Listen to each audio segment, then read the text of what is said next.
Bonjour dans notre émission et nous, dans notre chaîne Canal K Web TV où nous recevons Monsieur Makumbu Nkuka, professeur chirurgien des hôpitaux, médecin général de brigade de la République du Congo. Je veux faire appel à vous parce que j'ai eu plusieurs émissions sur le sujet de l'état de la santé du Congo-Brazzaville. Je veux avoir des petites explications au vu de vos connaissances, de votre expérience et aussi certainement des responsabilités. Comment allez-vous, Monsieur Makumbu Nkuka? Ben, ça va, pas trop mal pour un monsieur qui vient de fêter ses 83 ans, il y a, il y a 3 semaines. Oh, mais vous les faites pas, dis donc. Ben, j'essaye de me défendre, de prendre un certain nombre de précautions pour tenir le coup. Eh ben, écoutez, bravo, bravo à vous. Vous maintenez, vous êtes dans le secteur de la santé, ça m'étonne pas du tout à la fois, hein. N'est-ce pas? Alors dites-moi, comment je dois vous appeler? Monsieur Makumbu, mon général? Ben, ça dépend. J'ai eu plusieurs appellations. Pour l'armée, Oui. je suis général de brigade et actuellement en 2e section. Ah, Pour les malades que j'ai soignés, c'est docteur, parce que j'en ai opéré pas mal ah, ah. pendant mes 40 ans d'exercice médical. Et pour ceux que j'ai enseignés, c'est le professeur, monsieur, puisque j'ai enseigné pendant 25 ans à l'université Marien Ngouabi de Brazzaville, à la D'accord. faculté de médecine de l'université Marien Ngouabi de Brazzaville, dont j'étais parmi les premiers professeurs en 1975 à l'ouverture à l'époque de l'Institut des sciences de la santé.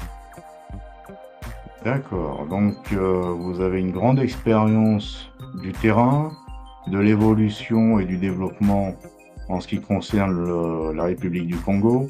Je voulais savoir aujourd'hui comment se portent les services de santé et les hôpitaux du Congo, parce que j'ai beaucoup de retours comme quoi que c'était médiocre. Je vois beaucoup à travers les réseaux sociaux effectivement le le mal-être. Les hôpitaux sont même pour la plupart fermés, non développés, à part un ou deux, et encore, il faut payer partout.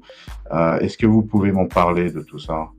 Ben, il faut dire aussi que souvent, le citoyen congolais critique le service de santé, la santé de façon générale dans le pays. Mais critiquer la santé n'est que l'élément d'un tout. Mhm. C'est tout le Congo qui a besoin d'être refait. C'est tout le Congo qui ne marche pas très bien. Si vous regardez, c'est vrai que la santé a des problèmes, mais l'enseignement a des problèmes, l'administration a des problèmes, les finances publiques ont des problèmes, le transport a des problèmes. Donc c'est un ensemble c'est un environnement qui n'est pas propice au développement du service de santé. Moi, je me souviens que quand je suis entré dans ce pays il y a quelques années, en 1975, on avait une médecine qui marchait très bien. Moi, je ne pense pas avoir prescrit une ordonnance aux malades que j'opérais, soit à l'hôpital général de l'époque qui est devenu le CHU, soit à l'hôpital militaire où j'ai monté le premier service de chirurgie. Il D'accord, marchait.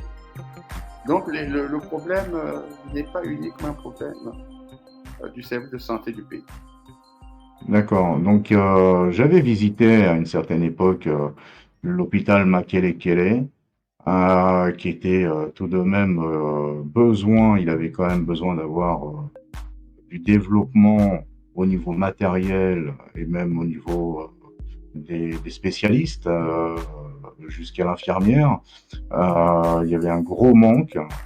Je pense que il y a quand même là, vous me parlez de 1975, mais on est quand même en 2024 et la situation a complètement changé depuis ce temps-là. Ce n'est plus C'est vrai. pareil.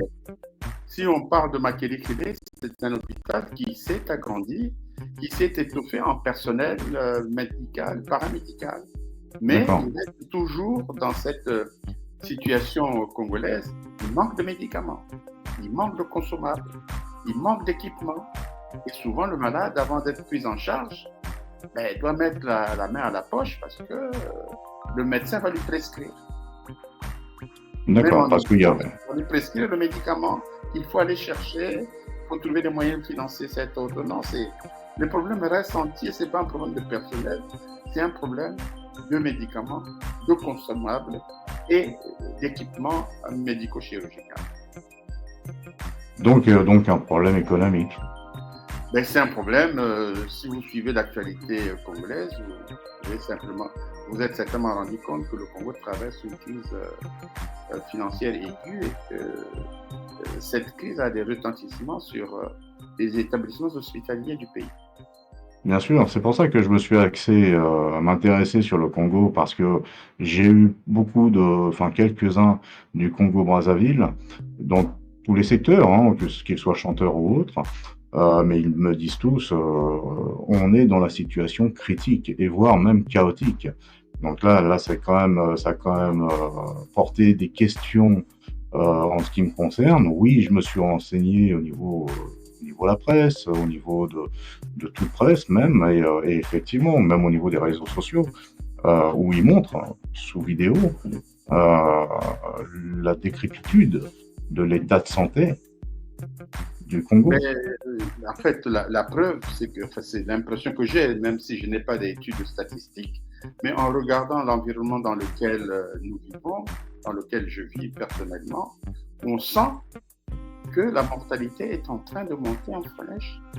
Il y a certainement des statistiques, le ministère de la Santé, je pense qu'il devrait les avoir. Oui, on a un taux de mortalité qui est en train de grimper par rapport aux années précédentes, aux années 80 par exemple. Et ça, c'est un indice significatif de la dégradation de l'état de santé du pays. Qui a perduré depuis une trentaine d'années. Ben, disons, depuis les années 80. En 80, en tout cas, on était bien soignés dans notre pays. Là, ça se dégrade et malgré la multiplication des structures privées, il y a eu un grand développement des structures privées dans le pays, des cliniques, des centres médicaux qui s'ouvrent. Mais là aussi, ce sont des structures qui privilégient ceux qui ont de l'argent. Parce que dans Oui, bien sûr. ouais, Bien sûr, c'est des structures privées, donc à partir de là, c'est tout d'abord du commerce. Hein. La santé, malheureusement, comme tout au pays, est devenue un business. Hein, la santé est devenue un business, l'enseignement c'est un business, et si vous n'avez pas d'argent, ben, vous ne pouvez pas vous faire soigner correctement. Oui, ça, bien sûr, d'où mes questions par rapport à l'État, tout simplement, où finalement on n'assure pas... Que l'État, même en Europe d'ailleurs, l'État ne peut pas financer toute la santé. Bien, nous on a mis en place un organisme qui, j'espère, va aider à améliorer l'offre de santé au Congo. C'est cette institution, cette caisse de santé universelle qui est en train d'être mise en place. On va voir si effectivement elle va améliorer l'offre de santé dans notre pays. Il faut le souhaiter, mais bon, ça aussi, il faut être assez, pas trop optimiste parce que nous avons un mal rédhibitoire dans notre pays, c'est qu'on ne sait pas gérer. On ne sait pas gérer l'argent, on ne sait pas gérer l'administration, on ne sait pas gérer les hommes. Et ça, c'est un grave problème. Mais bon, il faut attendre, il ne faut pas être trop pessimiste non plus. Moi, personnellement, j'attends que cette institution se mette en place, se mette au travail, d'autant plus que les animateurs ont été nommés il y a, je crois, une semaine. On va voir, ça va donner. D'accord. Parce que ce côté mutuel, il est vrai que ça fait des années que j'en entends parler. ça fait à peu près 10 ans que j'en entends parler,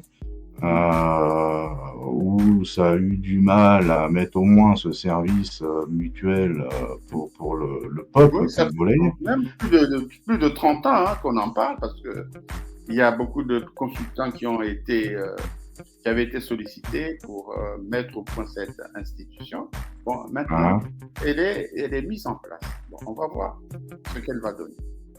D'accord, donc piano piano, on va faire comme Écoutez, un... comme on dit, c'est au pied du mur qu'on voit le maçon s'il est bon ou s'il n'est pas bon. Oui, mais tout à fait. Mais pour l'instant, le pays est devenu pratiquement en faillite au bout d'une trentaine d'années au niveau de l'évolution de ce, excusez-moi, en général, ce soi-disant développement. Je tombe à peu près des nues parce que c'est quand même un pays très riche au niveau de sa terre, au niveau du pétrole, au niveau de tout ça. Comment que ça se fait qu'au niveau du nombre de la population qui devrait pas exister tout ça? Bien, Euh, bon, ça, c'est des problèmes politiques qui me dépassent un peu, mais bon, je peux dire simplement que c'est toujours les problèmes dont je parlais tout à l'heure, les problèmes de la gouvernance. Parce qu'effectivement, le Congo, c'est un pays aux grandes potentialités, aussi bien humaines que forestières, minières, etc. C'est un pays jeune, où la population en majorité est jeune, donc c'est un Bien potentiel sûr, qu'il faut bien sûr. savoir utiliser, dont il faut savoir, euh, comment on peut dire, former. Mhm. Mais bon, il ne faut pas non plus être pessimiste. Peut-être que les choses vont s'améliorer parce que j'ai l'impression que depuis quelque temps, les autorités qui gèrent le pays ont certainement pris conscience qu'il y avait un problème et qu'il fallait changer la manière de gérer les biens Mhm. dont le Congo peut disposer. C'est vrai qu'en ce moment, par exemple, on a connu un problème important, pas d'électricité dans la capitale à Brazzaville. En ce moment, il n'y a pas de carburant. C'est difficile, hein. C'est difficile. Bien sûr, Il faut qu'on revienne à une pratique humaniste de la santé. bien Il faut sûr. faut pas que la santé devienne un business simple pour enrichir certaines personnalités, certaines personnes, des médecins en particulier. Parce que moi, Mhm. j'avoue que je suis un peu gêné. Comme je vous ai dit, j'ai enseigné 25 ans. À Marien Gwabi, j'ai formé un tas de médecins et parfois quand je vois le comportement de certains d'entre eux, bon, ça m'attriste. Parce que Bon, c'est vrai que je parle un peu comme un ancien combattant, mais quand nous on pratiquait la médecine, on ne demandait rien aux malades. On, bien sûr. on ne recevait aucun sou, aucun franc, parce qu'on était des médecins hospitaliers purs. On n'avait pas de clinique à côté, on n'avait pas de consultation privée à côté. Je prends mon cas personnel. J'ai passé ma Bien vie sûr. entre l'université et l'hôpital. Bien entendu. Et Donc, donc il n'y sur avait pas de le... consultation ailleurs qu'à l'hôpital. Maintenant, vous Hum, avez des services qui ont des cabinets en ville, qui ont des cliniques en ville, et ça, comme je dis souvent, quand on a un pied ici, un pied là-bas, il y a certainement un des deux endroits qui en pâtit. Et souvent, c'est l'hôpital qui en pâtit. Et c'est dommage. C'est bien dommage pour nous. entendu. Bien entendu. Et les hôpitaux sont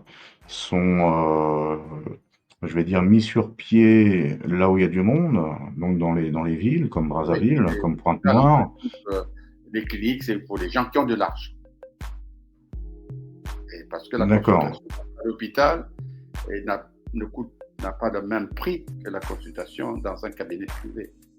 Hum, Simplement. il faut de Malheureusement, l'argent pour... Donc il faut de l'argent. malheureusement Et au niveau du quadrillage national, parce que là on parle des hôpitaux, mais ceux qui se trouvent à l'extérieur, par exemple de Brazzaville ou de Pointe-Noire, qui sont plus en campagne, est-ce qu'il y a au niveau du quadrillage de santé le nécessaire, des locaux qui existent, non, non, le maillage du pays en structure sanitaire, je pense qu'il est convenable.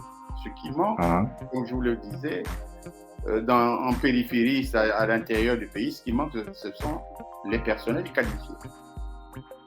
Mais sur le plan du maillage, par exemple à Brazzaville, vous avez un centre universitaire, un hospitalier universitaire, vous avez des hôpitaux généraux, vous avez parlé de Makelekele, mais il faut parler de Talangaï, de l'hôpital de Njiri, de l'hôpital Mhm. central des armées, de l'hôpital mère-enfant Blanche-Lomès.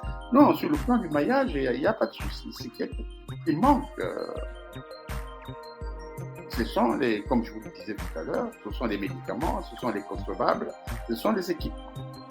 Mais sur le plan des structures, je pense que le Congo peut se féliciter d'avoir construit. Même dans les lieux les plus reculés de la République, vous trouvez un centre médical.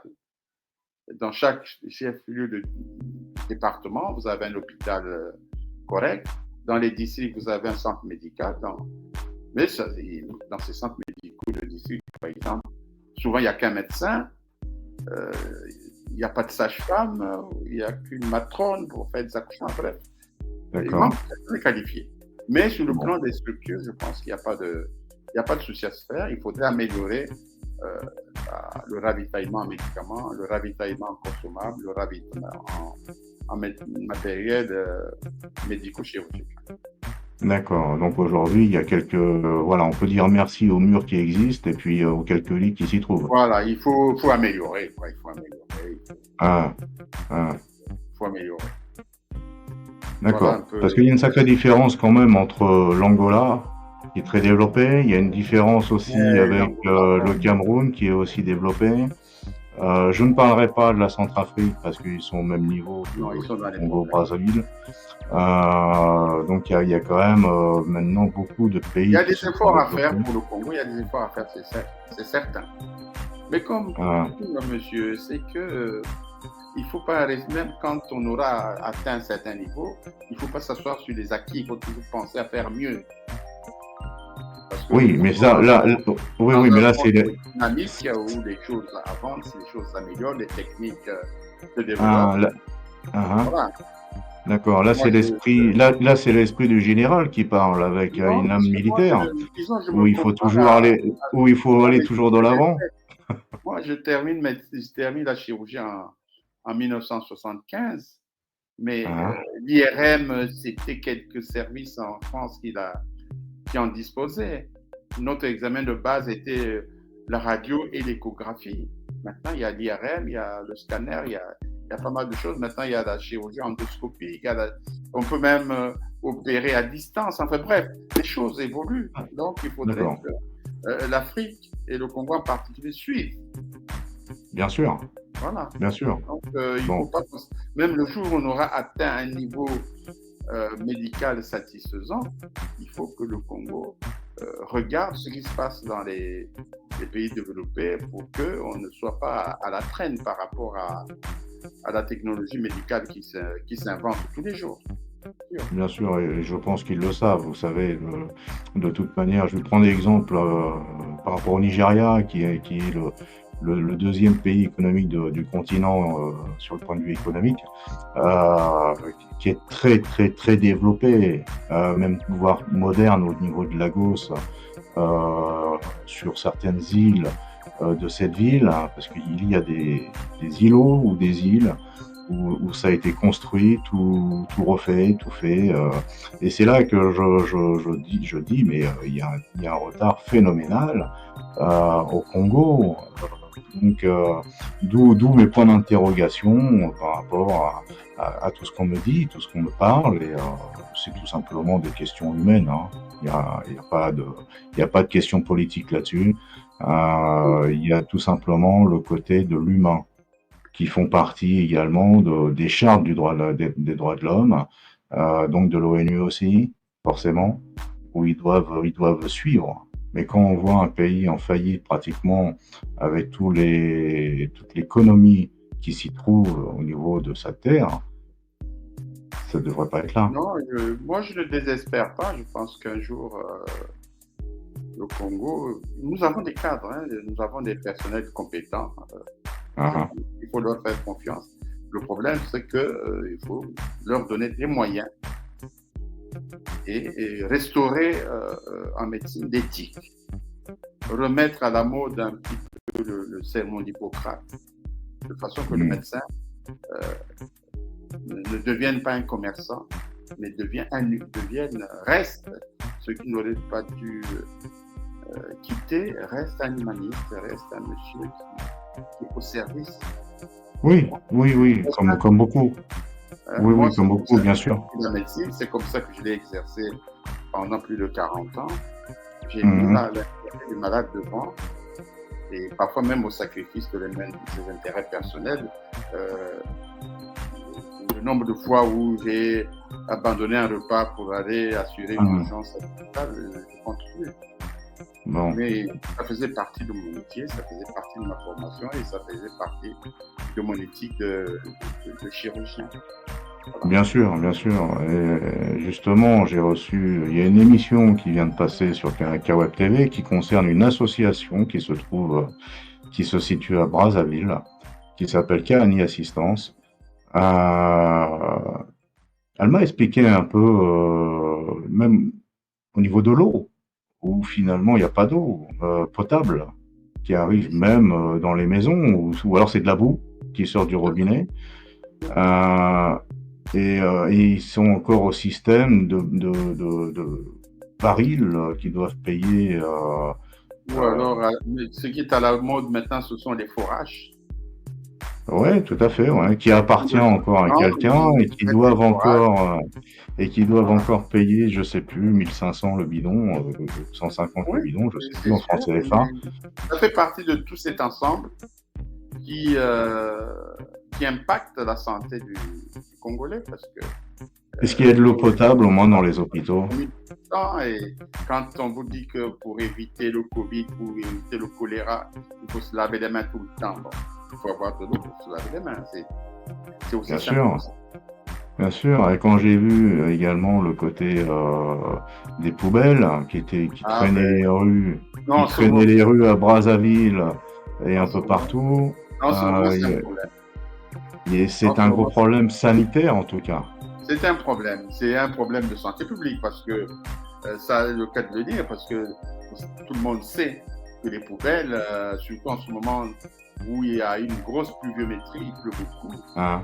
il faut craindre le choléra, il faut craindre la typhoïde, il faut craindre toutes ces maladies euh, du milieu sale, c'est évident. Bien sûr, Vous bien avez sûr. certainement dû apprendre que la société de ramassage des ordures est en grève depuis bientôt plusieurs mois. Je ne sais pas, ça fait 3 ou 4 mois, j'en sais rien, mais ça, c'est sûr. Oui, parce que Aujourd'hui, les grandes ils ne villes touchent, sont devenues des vraies poubelles, ça, c'est sûr. oui, oui, parce qu'ils ne touchent pas leur salaire tout simplement depuis des Mais mois et des voilà, mais mois, c'est pour vous dire que comme ceux qui travaillent dans le service de santé ne reçoivent pas leur salaire depuis des mois et des mois. certaines hôpitaux sont en grève. Vous avez certainement appris ça, qu'il y a pas mal d'hôpitaux en grève au Congo, c'est sûr. Et bien sûr, Mais bien ça, sûr. Donc c'est de, c'est la conséquence de cette crise financière que traverse le pays. J'espère depuis longtemps. que ceux qui nous gouvernent vont y trouver des solutions idoines pour résoudre ce Bah, ils doivent, problème. ouais, bien sûr. Parce que c'est important. La santé, c'est important. Voilà. Bah, ça fait partie des besoins humains. Ça fait partie des fondamentaux de l'homme, la santé. Exactement. Bah Voilà. écoutez, mon général, merci qu'on a pu euh, parlementer ensemble. Écoutez, J'ai- si j'ai pu édifier tant soit peu vos auditeurs, tout le plaisir a été pour moi. Bien sûr, bien sûr. Eh ben, écoutez, merci beaucoup, en général. À très bientôt. Je vous souhaite un bon courage par rapport tout simplement au développement du Congo et peut-être à une prochaine. Merci.